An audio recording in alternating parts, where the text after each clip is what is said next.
Hi guys, today we will learn how to make a bar graph in Google Sheets.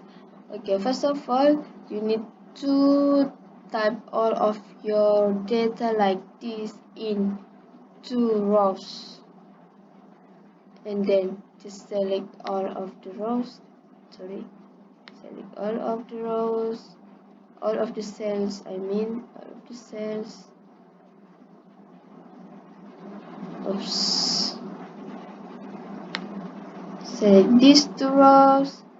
And then insert chart. This is your bar graph.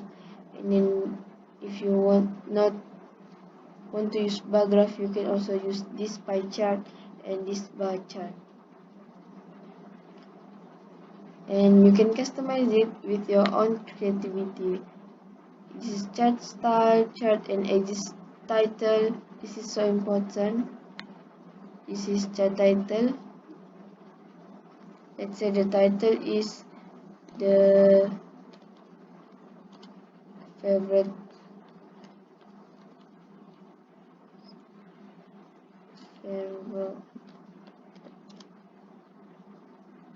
color of student,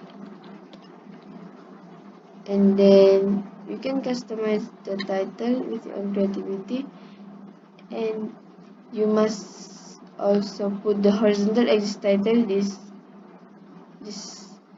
and vertical axis title this. Okay, that's all from this video, and yeah, thank you for watching. Bye bye.